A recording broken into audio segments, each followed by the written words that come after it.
what was the hardest day of your military career mentally, and what traits helped you get through that day? Many to choose from. It's a good question. I've never ever been asked that question before. And I would say off the top of my head, bit of a pun coming here really, because I always revert back to, there was a particular day on SAS Selection where we did the fan dance. It's infamous, obviously, and it's down your part of the world as well, mate. So you're probably familiar with that territory. But during the fan dance, I would say is one of the hardest tests on the hills phase in selection. Um, you're a few days into the process. It's on the Friday of the first week. I believe it's still that way as well. I don't think they've changed it much at all. So it's on the first Friday before the weekend, and it's designed to essentially weed out all of those who are not suitable to continue after that point. So it's a faster pace.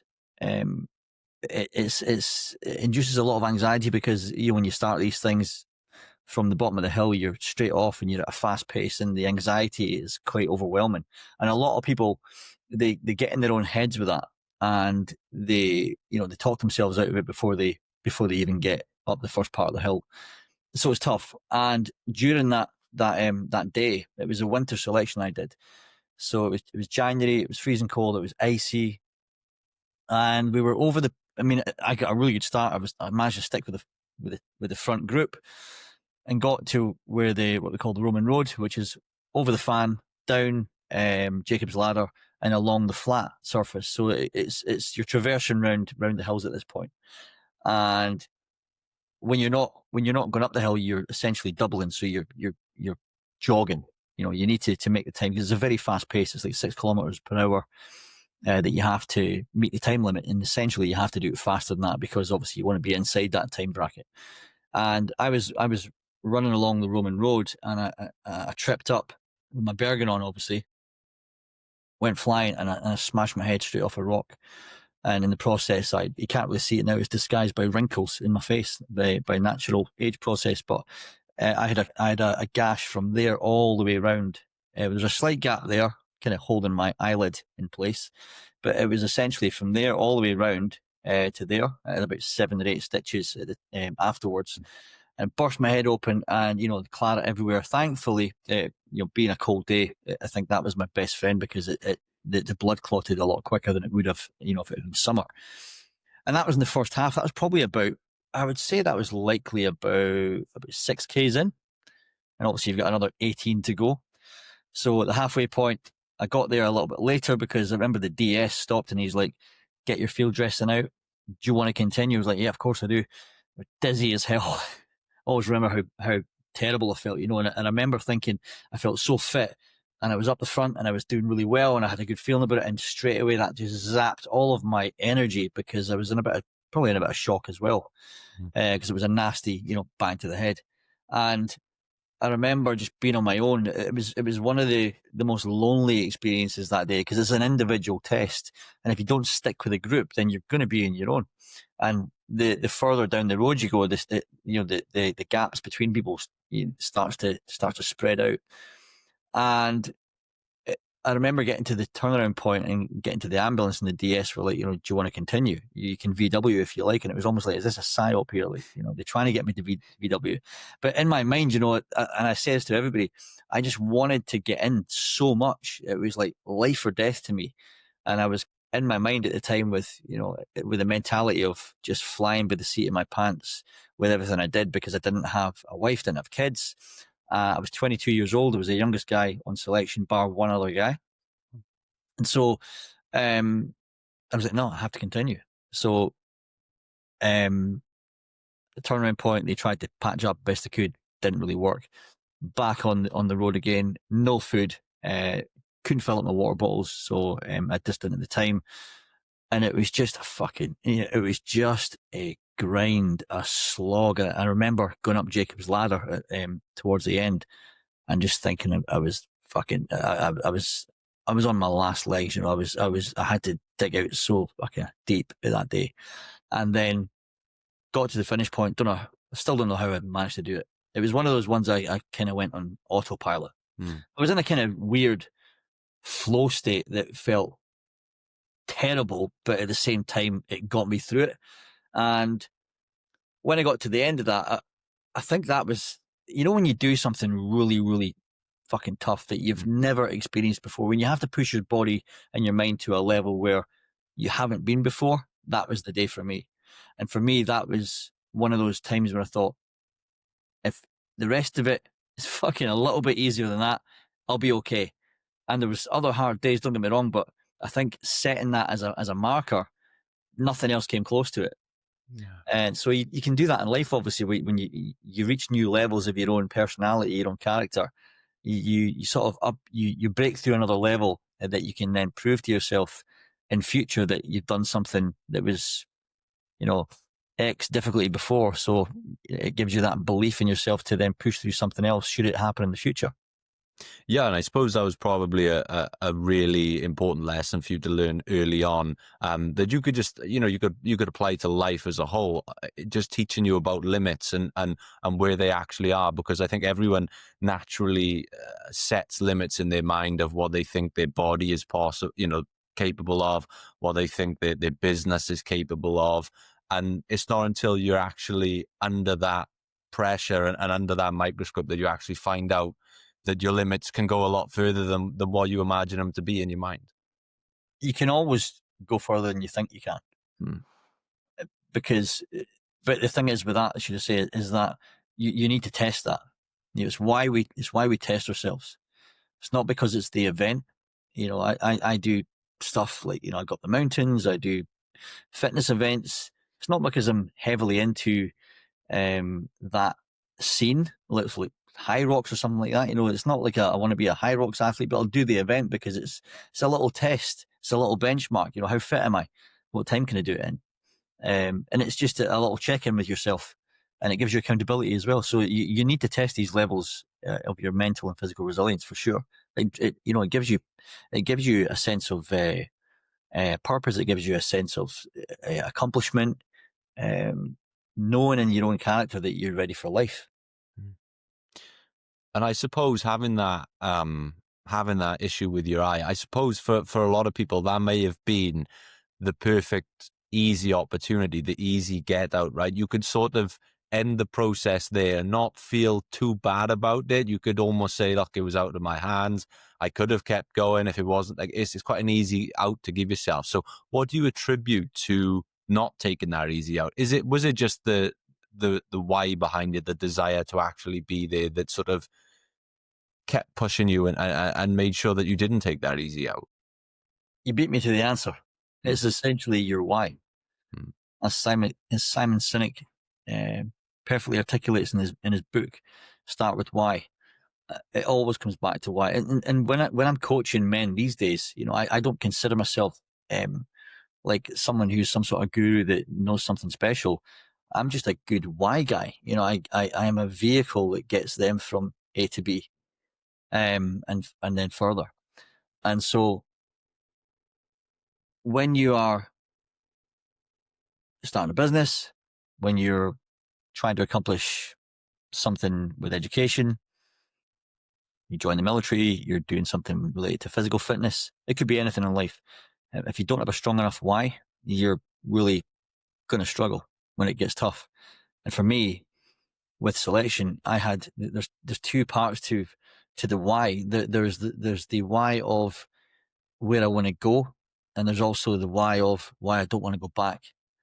And they're two intrinsic drivers that are really powerful if you can really harness them. And for me, the mentality I had going on selection, I just wanted it so bad. The drive behind that. When you turn up on day one and you meet the DS and they're presented to you in that day really, really well. So when the training officer, the chief instructor, give their briefings and the DSs, they're all lined up at the side and they're all stood there and they're just like gods in your mind. As a young soldier, they're the epitome of what a soldier should be. And so you can almost embody that early on. It's like when they say, when you're going through a transformation personally, when you want to be better, when you want to improve your life in any way, your future self is really who you're competing against and trying to be like. And so if you can visualize, if you can harness the power of visualization with the future self, and you can bring that person forward, or you can meet that person somewhere so that you can adopt the mentality, the habits, and the behaviors of that character that you want to be. You might not be there yet, but if you try to adopt that personality now, then that's going to give you a massive advantage. And you can do it with yourself, your future self, and you can do it with others as from a sense of emulation, or you know, motivation to get where someone else is. So I would look at the DS and I would be like, wow, those guys are fucking, they're amazing. This is who I want to be. I want to be like one of them. And I suppose when you're younger, you've got a bit of an advantage because you've still kind of got that in your early 20s as a guy. You've still got that childlike mentality of, like the kid wants to be the superhero. There's still enough of that there in your early 20s that you can use that in a similar kind of fashion. And so the 8-year-old who wants to be Superman, the 22-year-old wants to be the SAS guy. Yeah. Right. And so that's what I did. And through selection, I would almost embody that kind of, I was kind of pretend to myself. It was weird really, because it's one of the earliest adoptions of visualization without really knowing the science behind visualization at the time. It was because it's a natural thing for everybody. You just lose it as you get older. And so when I was in the jungle, for example, I would kind of just be in this role play in my mind that I was already there. And that really helped me. It was like I didn't give myself the option to not be there, because there was no real separation in my mind between not being there and being there. It had already happened in my mind. And then there was obviously the element of hope that it came true through the decisions of someone else, which was out of my control. So I stopped really worrying about what wasn't within my control, which was things like, am I really good enough? Am I who they want? Am I what they want? That's not down to me. I can only try my best. So just drilling a little bit further into that why then, when you say put your hand up for selection, what why are you trying to achieve there that maybe you couldn't fulfill in the army? To take it that step further. Yeah, well, when you're a young soldier, when I was a young soldier, when I was a kid, in fact, I remember back in must have been 19, gonna really expose my my age now, but I think it must have been 1983 or 4, and I got the Eagle Eyes. I don't know if you remember, if you're aware of this sort of stuff, but there was an Action Man. You've heard of Action Man, right? Yes. And back in the 80s, there was the Eagle Eyes Action Man when it first came out. This creepy little guy with his starey eyes, where you bit at the back of his neck, and you'd move the toggle, and his eyes would move. And there was an edition of Action Man that was it was like the Iranian embassy SAS guy. So with all his counter-terrorist kit on, respirator, black kit, and I got that as a present for my Christmas one year. And then shortly after that, there was the movie Who Dares Wins, with Lewis Collins, came out, absolute classic. And I watched that on repeat. Me and my mate used to watch it, and we'd be like, "Wow, this guy's amazing." And Lewis Collins they couldn't get anyone better to play that part than Lewis Collins. He was just like, he was my hero then, And my older brothers were an influence, and also my dad as well. My dad had worked with the SAS back in Northern Ireland back in the 70s. And he used to go on about the stories about that. And then my brother was also, he was Army Barmy. So like we had these early sort of influences, and then later on it was things like, when Bravo 20 came out, all the other war movies that were that had an element of special forces, be it UK or otherwise. There were things like the Elite magazine back in the 80s that I would get the hand-me-downs from my brothers. They would buy it, and then there's stickers, and it would tell you stories about all the different special forces all over the world. So I became fascinated by this quite early on. But there was a phase where I went off the boil with the army vision because I had other things that I wanted to do. So I was a really keen snooker player, and for a good portion of my life as a child, all I wanted to do was become a professional snooker player. That's all I wanted to do. I've actually toyed with the idea of trying to become a professional pool player, even in recent years, because it's just something I love to do, right? Mm. And so I'm thinking maybe never too late, who knows? But as far as the army goes, obviously you have to join the infantry or the army at least to any faction within the army to then get to selection. So you have to do a minimum of 3 years, 3 years service before you can apply. And so I think from day one, when I joined the army, the visualization in my mind, the goal in my mind was always to join the SAS. It was always something that was further down the road for me. It was something that I thought about, from the very beginning. And so the reason that I wanted to join the special forces is because it was the top of the tree. It was the pinnacle of any soldier. And I guess it was just the fact that I was a very driven young man and I had these goals that I wanted to achieve, in one sense because I just wanted to achieve it, in another sense because I hadn't really been accomplished as a child. I wasn't sporty, I hadn't won anything as a kid. I didn't ever win any physical activity like a race or a football match or anything. I wasn't even selected for a football team. I was the last to get picked in football because it was crap, right? But I liked playing, but I just wasn't very good. I wasn't really a physical kid. I was more kind of, in the pool hall of the snooker club, trying to do my best for that. And then when I was about, probably 14, 15, adolescence, hormones, trying to impress girls, I thought I need to get myself some muscle. So that's when I started going to the gym. And I think the physicality of going to the gym and then having an interest through my childhood in the military, I would say that a combination of all those things geared me up for just wanting to be my best within the military. And the SAS was one of those things that it was almost like an inevitable that I had to try it. Yeah. And I wonder when you're on selection, reflecting back on that now with the work you do on mindset and coaching, how did you internalize that process? Was it you against you, or did you see it as you against everyone else? Both, I would say.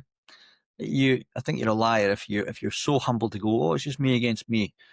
I've tried that, and it's a good motive to have.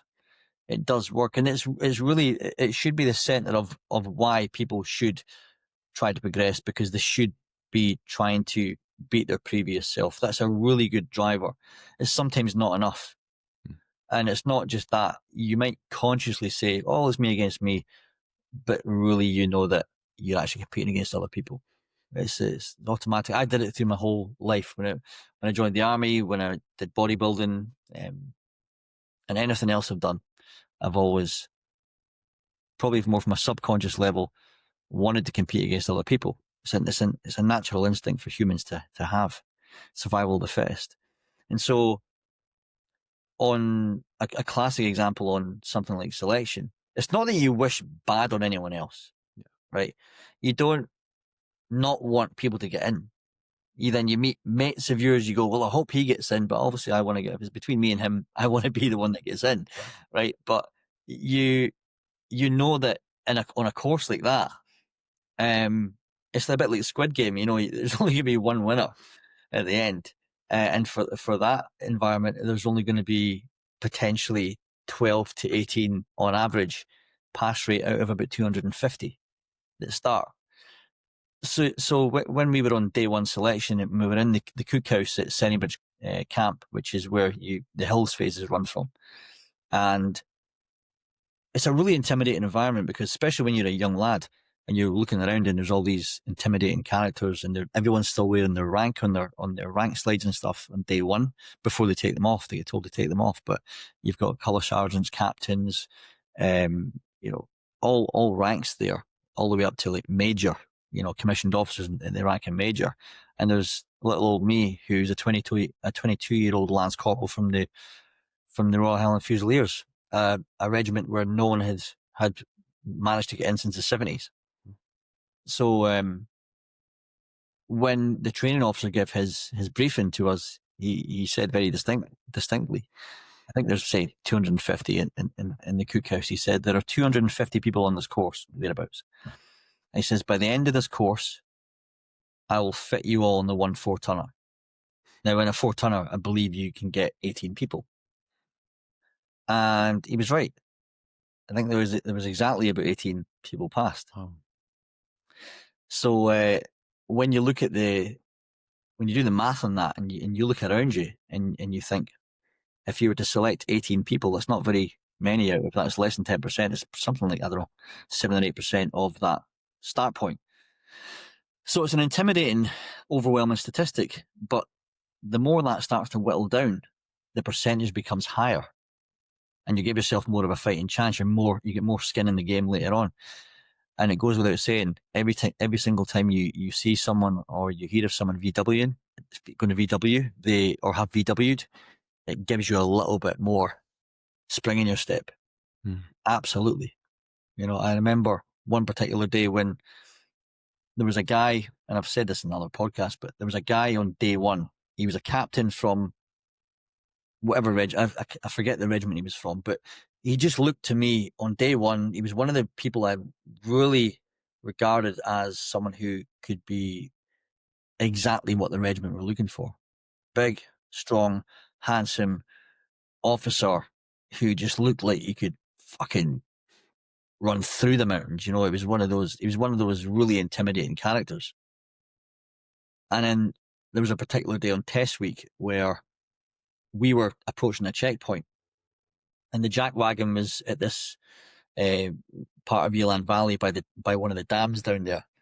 And the jack wagon was on the road, and we approached it together, and he was slightly in front of me, and I could tell he was kind of starting to flag a bit, but I was in fucking agony that day. I remember my Achilles tendons were really, really struggling. I was struggling with my Achilles tendons, and I was just tired. I really struggled. I was like 9.5 stone wet back then.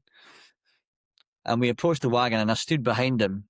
And as he approached the jack wagon, he says to the chief instructor, VW staff. And the chief instructor's like, get in the back of the fucking wagon. That was it.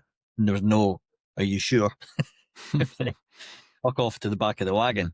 Then I went up, and I was like, oh, fucking hell, I can't believe he just VW'd. So I was like, give my grid reference, and they got my next one. And he's like, move your fucking arse. And off I went. And I went from feeling completely fucked to then something.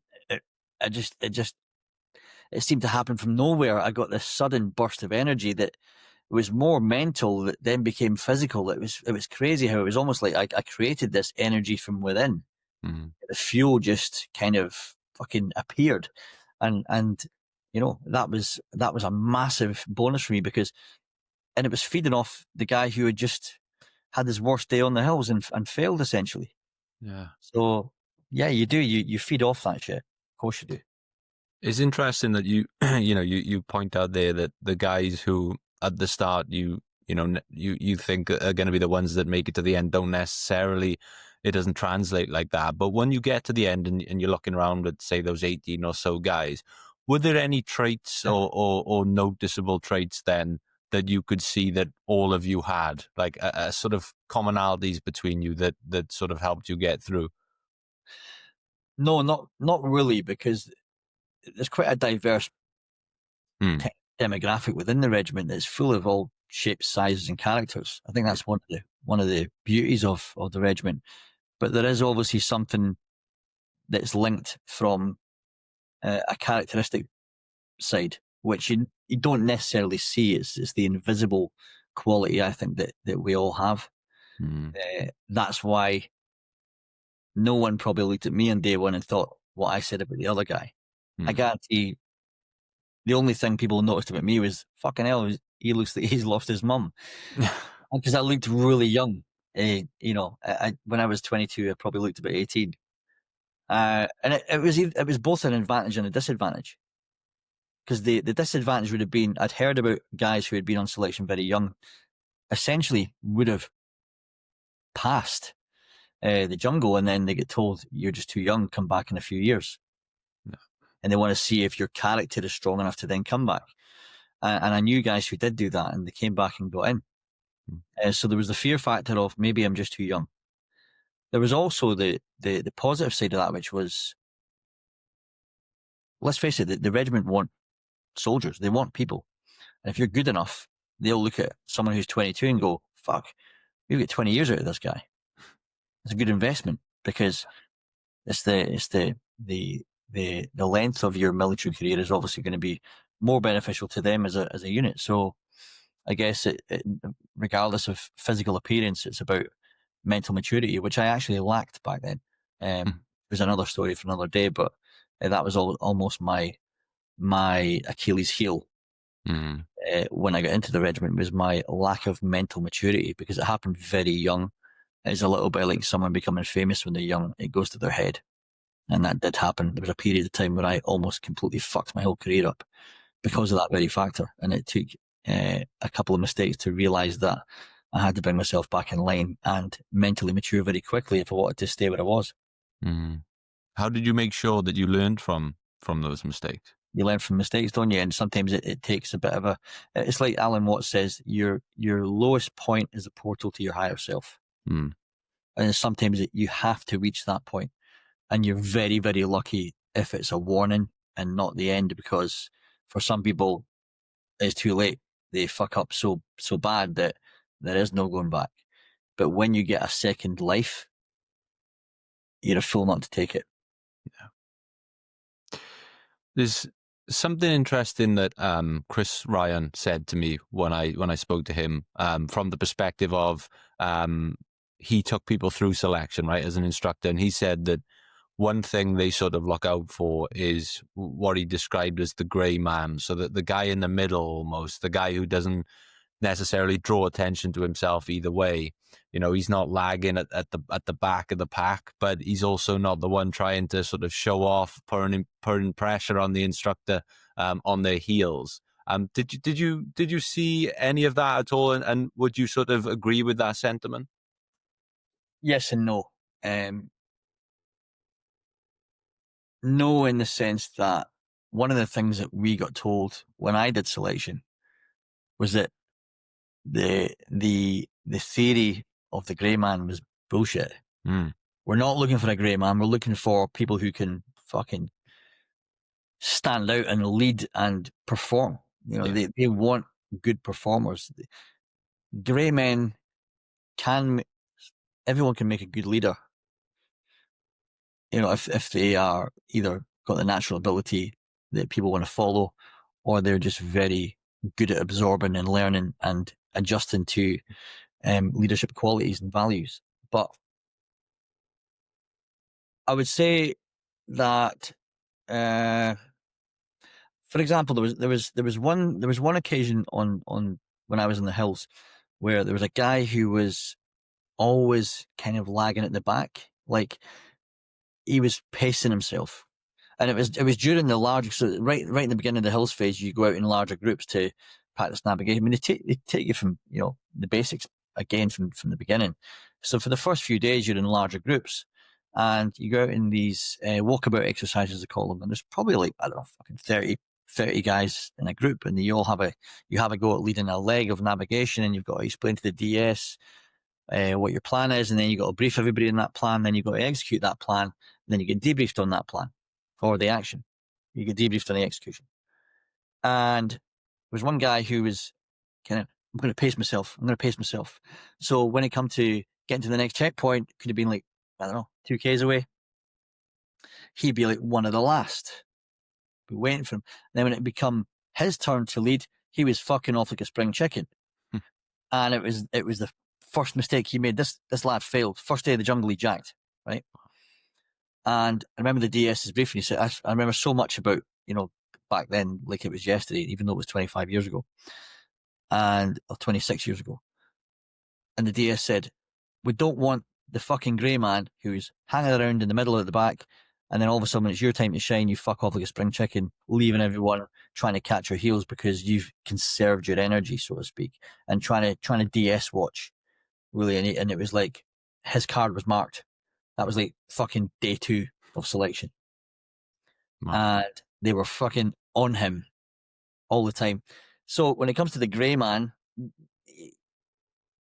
if you don't want to be so grey that you kind of get forgotten about, because then when the DS are when the DS are having their debates and their debriefs themselves and going, what do you think about Bruce? You know, how's Bruce performing in your patrol?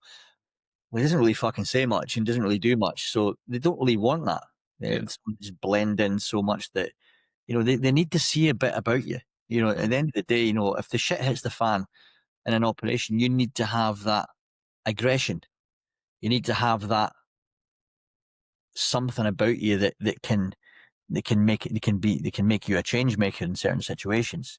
So yeah, I mean, I would probably edge on being more grey man than I would trying to be the fucking star of the show, because that's certainly not what they want either. Yeah. But they don't necessarily want a grey man. I think they just want someone who's quietly confident and can perform when it's time to perform. That's really what they want. And all those, because there are really good characters within the regiment that will never be grey men, and then there's a grey men that will never be massive characters. But as long as they've got that common ground of they can both do the fucking job and they can both get on with each other and understand each other, that's really what they want, because everyone's different. There's a diverse bunch of guys in the regiment. It's interesting what you touched on in there about leadership, and that's something I'd love to ask you about. As someone who's been exposed to leaders throughout your career and being a leader yourself, what have you found to be the traits of an effective leader? When you're looking to a leader in a high pressure situation, what do you need back from them? Leaders have to provide certainty more than anything. When you're the person who, when shit goes down and people are looking to you for answers, you need to inject a sense of certainty in them, a sense of belief in them. And that requires an enormous amount of trust. Yeah. And the leader, the natural leaders that people will look to in a situation, isn't always the loudest guy. It's the one that can maybe keep his fucking cool and direct things in a manner that keeps people from losing their shit. It's someone who can definitely lead by example. So first of all, you have to lead yourself before you can lead anyone else. The first thing people will respect is if you would do what they would, if you're not asking them to do things that you wouldn't ever do yourself or haven't done yourself. So yeah, there's many qualities to a good leader, but it comes down to being honest, trustworthy, and someone who can instill confidence in others. People need to believe in a leader to follow them. There are people that you just go, fuck me, I would follow that guy anywhere. And there are other guys who they might be in a position of leadership because someone's told them they're in a position of leadership, and they go, I wouldn't follow you to the fucking shithouse. So that can sometimes be a very natural aura that people give off. Some people are just good leaders, and some people are just born leaders. I'm not a born leader. I was quiet as fuck at school. When I was a child, I was a mute at some stage, And when I was a really small kid, I was so quiet, really quiet. And I would say that the thing that brought me out of my shell when I was a child, when I was at school, was one, drawing, because I was really good at art. So my mates would be like, can you draw this for me? And I would draw things, and I would get a sense of notoriety and a sense of confidence and sort of belief in me through art. And then there was like humor. I was really good at doing impressions of. I was good at doing accents and impressions of people in movies, and I used to watch a lot of telly and movies, so I would always be mimicking things. So humor was another big one for me back then. I was kind of like, in that sense, the sort of the joker of the pack. In that sense, when I was a teenager, that's when I started to come out my shell. But apart from that, when I was a kid, I was the opposite of what a leader would look like. And through building on that and then joining the military, I think when I joined the military, one, I was very physically fit because I was personally into my fitness at that point. I'd been to the gym a lot. I'd been out running, and I prepared for joining the army very well. And I was always one of the stronger ones. I was always one of the fittest. That alone was something I found out when I joined the army, and instantly gathered momentum because it was like I had this potential. I executed with action. I got a great result, which then instilled belief in myself. So the belief was like a cycle of potential, action, results, belief. And every single time it around that cycle, it was putting another bit on top. And my belief system in myself became higher. Sometimes that would be knocked down a peg when something went wrong. And it was always things like, when it came to things like theoretical, or what's the word I'm looking for? Academia in any way, because of my lack of, lack of investment in school and education.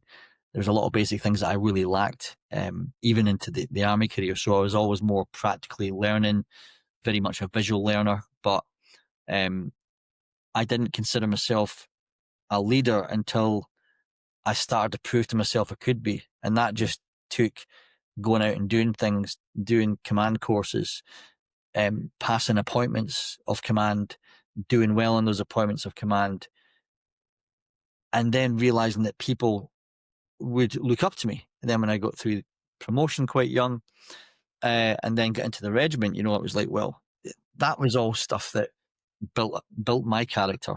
A lot of it through ego, but a lot of it was needed to break the cycle of feeling like the inconfident, non-physical shy kid that was, from my past. And I wonder as well if you experienced this, or what your take on this would be, sort of the British style of leadership then, because when we on this show 3 times now, we've spoken to a 4-star US Army general, General Stanley McChrystal, who's responsible for the capture of Saddam Hussein, and he'd done some work with the SAS, and he said what he found really interesting and sort of taught him about leadership. And this is why he attributes the British as the best in the world. He openly says that, is that he found that in America, it's very hierarchical in the military. It's, your rank, and he wouldn't really ever get any input from below him. People would address him General McChrystal at all times. They'd stand up when he came into a room. But he said when he worked with the SAS, he said there was a real meritocracy, that people, who quote unquote sort of below him were giving him ideas, were coming up to him, and they were addressing him as General Stan. He said it wasn't in a disrespectful way, but they almost felt like there was a real meritocracy, and that rank didn't necessarily matter. It was who had the best ideas. Did you find that to be true about your experience? Yeah, absolutely. It's one of the best qualities of the regiment. Not in the British Army, because it's very much hierarchical. Help me out with the word here. Hierarchical, yeah. Hierarchical. Jesus, I was struggling with that one. It's very much like that in the British Army, but certainly in the infantry. So one of the reasons why I didn't want to go back, no disrespect to my old unit, just the way that life was there, I didn't really feel like it suited my character. I was always a bit of a disruptor in that sense, because this was the thing that was, it was in place within the infantry, but there were 2 sides to the same coin. In some ways you think, well, when you're training recruits, when you are the sergeant major of an infantry company in a battalion that's full of fucking reprobates from council estates that they're originally from, and they just want to go out and fucking get, fight each other and get drunk. You have to have strong boundaries in place when you're dealing with a body of men like that. You can't go, well, there's a few good guys that are really responsible and mature, so we'll just treat everyone the same as that. They have to, it's like teaching a lesson with a diverse audience of all different levels. You have to aim it at the guy who knows the least in the room. Okay, so with when it comes to treatment of a body of men within the infantry, you have to approach that with the guy who's the least responsible in mind. And if you do that, everyone else will be okay. Right? If you do it with the guy who's the most responsible, you've got a fucking nightmare. So when it came to the transition from infantry to the regiment, for me, that was a massive culture shock in the best possible way. I was just like, holy shit, this is mad. Like, no one's pulling me up for having longer hair. People are calling me by my first name. The first day, and I always remember the first day that I got into the squadron when I passed selection. It was on badging day, and you move your kit from the training wing block up to the squadron accommodation. So I had my own room. I was like, holy, I've never had my own room. I don't think ever in the army. And I went from this big sort of like 16, 18 man room on selection to then having my own room with fucking ensuite and shit. Well, not ensuite, but it was a really private setup. And I was getting my kit out of the car, and I'd met the sergeant major and a few others, and the sergeant major had finished work, and he was walking towards his car, and I was humping and dumping all my kit into my room from my own car, and he put his stuff down, and he walked over and started helping me with my kit. And I always remember that, because I thought that is a classic act of pure humility. At the same time, I thought, it doesn't stop me respecting his rank or his position. It just makes me respect him more. And so what you've got there with the regiment, you've got a process that takes people from day one all the way through to badging day, through a very, very rigorous process. You cannot get to the end of that without being someone who will respect others. Yeah. You're there because you've proved that you're good enough to be there and you're the right fit. So you can get away with that mentality and that approach within that regiment group, because everyone's been through the same process. Everyone respects each other. You've got a start point level which is way higher than anywhere else. That's why it works. It couldn't work anywhere, but it definitely works there. It's one of the strengths of it, actually. And so, yeah, when it comes between the US and the UK, I think they've just got a different culture, a different way of approaching things. Not that one's right, one's wrong, No. or one's necessarily better. It's just different. When you look at the Americans, they tend to shout a lot. They're a lot louder. They're a lot more rank driven and all that. Whereas in the UK, I think it's just a bit more of a kind of laid back approach in that sense. I wonder then, if we sort of reflect back to the start of this conversation where you were talking about that why, and you were talking about that action man figure, and imagining yourself as that. Was there a moment throughout your time in the SAS where, one moment or say one period of time where you truly felt like you were really part of the elite, where you maybe were that action man now? Absolutely. I remember the exact time in my mind this happened. And I'd been to conflicts all around the world at this point, but there was one particular time where I thought, holy fuck, this is like, it can't get better than this. This is like, you feel like you're in a movie that you watched when you were a kid.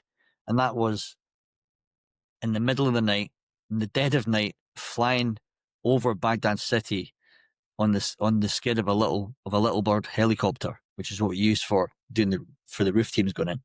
When you're sat on a little bird, and then you're approaching a target building where you're at the last bound, and it's like stand by, go, go, go. And during that last phrase, you've seen the entry charges gone off, and there's a fireball in the sky, and you're about to land on the roof that's gone fucking noisy. That's a moment that I'll never forget. The first time that ever happened, I thought, fuck. If I was to die at that moment, it'd be like I went out blazing, because that is like, that's the epitome of what a special forces soldier wants to do. Is you want to be in amongst the action and when it's noisy. And I think that experience is when you, at the time, adrenaline's pumping, obviously, but when you reflect back on it shortly afterwards, you're like, holy fuck. Yeah. This is crazy. This is real. Awesome. That was my moment. Yeah. And I suppose then once you've gone through all these moments, when you've achieved that why that you were setting out with early on, when it comes to leaving your military career, up to that point, like you said, you were all in, this was your identity, right? You were the military man, the SAS operator. When you come out of that back into civilian life, do you struggle at all at that point with a crisis of identity of who you are and who you're going to be for the rest of your life? Yeah, massively. And I would say more retrospectively, you realize you struggled before. You connect the dots looking back and go, yeah, I did struggle. At the time, you lie to yourself. It's like a sense of denial. This is easy. I remember when I left, almost from a bragging sense, I'd be like, what's all the fuss about, all this readjustment to Civvy Street? It's not all that. It's easy. Because you have to tell yourself that to get on with it. It's a survival mechanism that you adopt. But then looking back, when you realize all the things you might have fucked up along the way, and the stages where you were just unhappy and you didn't want to admit it to yourself, that's when you realized that it was likely because your identity was skewed. You didn't know who you were. You were like a square peg in a round hole. And it's not to be John J. Rambo-esque, it's a fact. It's a very different life when you leave the military, and it is difficult to adjust to, without a doubt.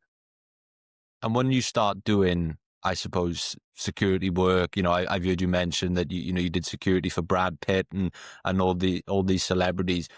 How is it the adjustment of I suppose job satisfaction? Once you think back to your time in the SAS, that moment you described there, you're in the heart of the action, and now all of a sudden, you're in a completely different career where the stakes are, far less. How is that adjustment? So I had a regressive adjustment. So I went from being in the regiment to then doing security work in hostile environments where you still feel like you're in the military when you're doing that, because you're given a long and a short, like you're given a rifle, you're given a pistol, you're in a high risk environment, you have responsibility of leadership, tactics, and all the other things that you would have as a military operator. They are hiring you because you are a military operator. So you are maybe attached to the US forces. You're going out with media teams like I did when I was in Iraq and Afghanistan. I worked with all sorts of different clients. The main client I worked with was CNN, and we'd go out with the correspondents into war zones, and you had to be on your toes. It was an operational environment. So you might not technically be in the military, but you still have a massive sense of that's what you do and that's who you are. You still feel that same identity doing something like that. But then when you go into something different, like maybe A-list celebrity security, you're not carrying weapons. There's still enough of it because you've got a team who are ex-military, so you've got that camaraderie, the banter, you've got the level of operational requirement that you need to protect someone in a close protection role. So again, it's maybe not what it was, but it's still, there's enough of that sort of stuff to keep you believing that you're still an effective operator. And you are, but you're just not in a military environment. So it's like a downstep, but it still gives you that fix. You still get enough of that buzz to, not be completely lost. Probably why a lot of guys do that work for so long. Yeah. But when you go into something that's completely different, that's when the culture shock hits. And for me, that was going from doing private security to then going into the fitness industry and opening my first gym, which was that was the dream.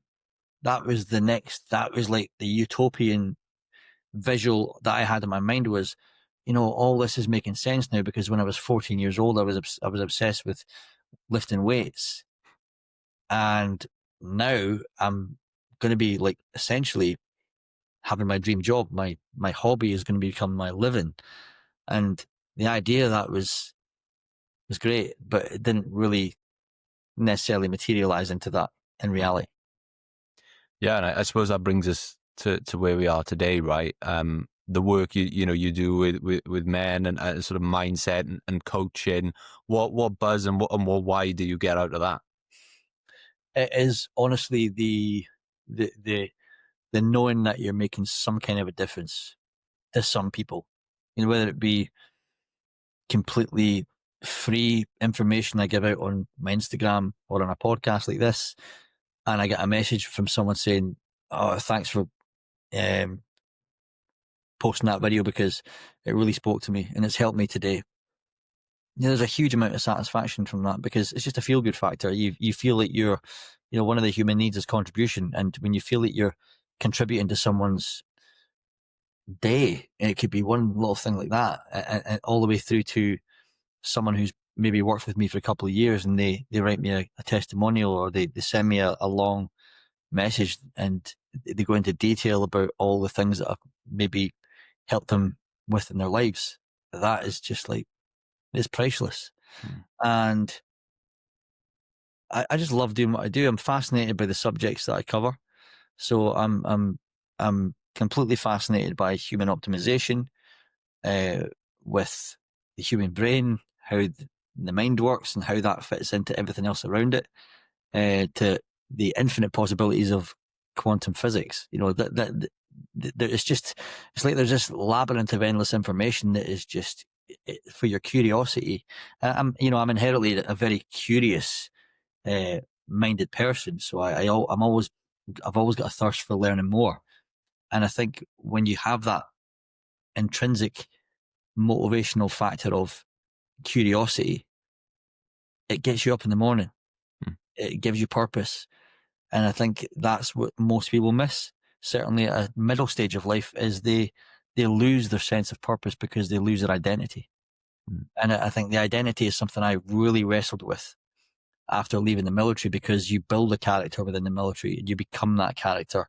But then when you take that character away from the environment, and that character may not necessarily be what's needed for the next thing, you then have to strip the layers back to build others. But it's brilliant. It's just one of the beauties of life, is just finding out who you really are.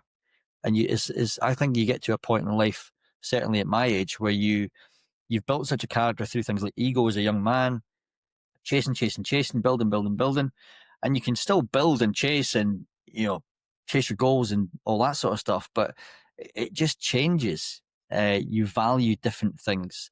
And a lot of the time you have to uncover who you may have left behind years before, because at some stage that core character of who you really are when you're more of a blank canvas as a child, when you're getting through things and coping with different stages of life, you can lose part of yourself that you may now need.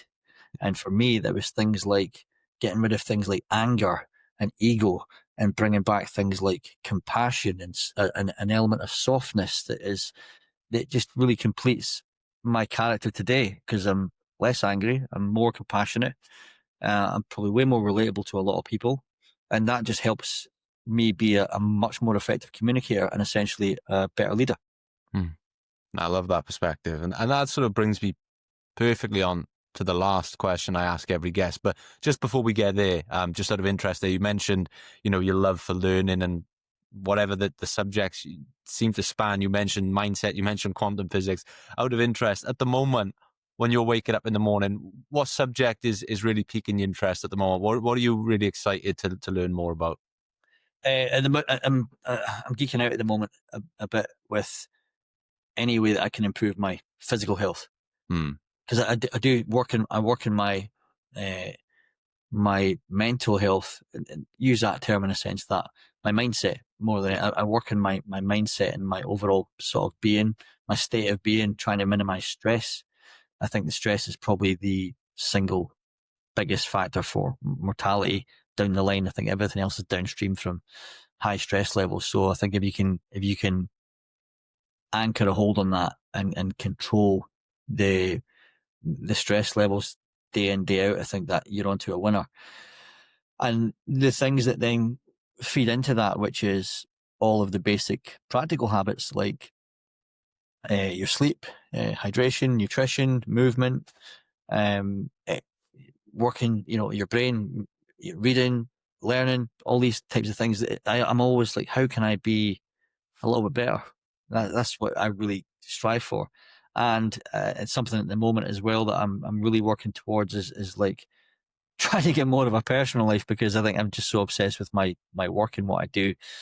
It often doesn't leave a lot of time for something else, which is probably the bit that I need to work on more. But at the same time, I'm not really wrestling with that, because I don't see my work as actual work. I love what I do. The thought of retirement doesn't ever enter my mind. I want to be doing what I'm doing till the fucking day I physically can. And especially now with the implementation of the new part of my business, which is adventure trips abroad to Indonesia, and then 2027 onwards, other theatres as well. That's completed a massive part of what I thought was missing before. I thought I was getting a little bit isolated, a little bit sedentary, not sedentary, but spending a lot of time on my own at home and not enough human interaction. So by doing several trips a year overseas with a community of other men, and one of the trips is mixed, so there'll be women on that as well. But just good people who want to better themselves, when you can take them on a journey that can be transformative for them, there's so many values to that. There's so many qualities to that. Amazing.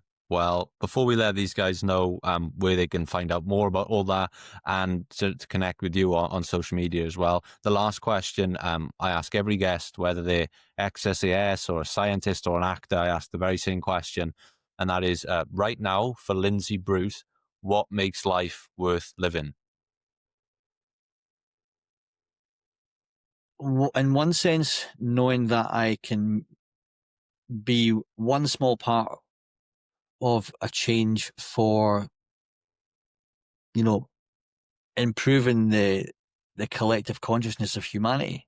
Mhm. And that sounds a little bit woo-woo, but the more people that try to help other people out there, and trying to be a positive influence to others, and that's all I'm trying to be. And a major part of that is for my family, for my kids. I want to try and, do enough in my time that I can arm them with enough that then makes them the best human beings that they can be. And I can only do that through leading by example and trying to be the best parent I can. And so, you know, just enjoying the time that I have with those who are most important to me is one thing.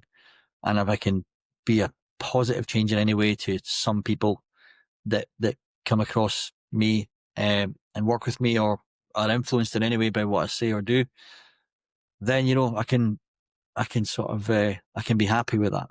So I guess it's just being a positive influence in whoever I can. You know. Beautiful. That- I love it.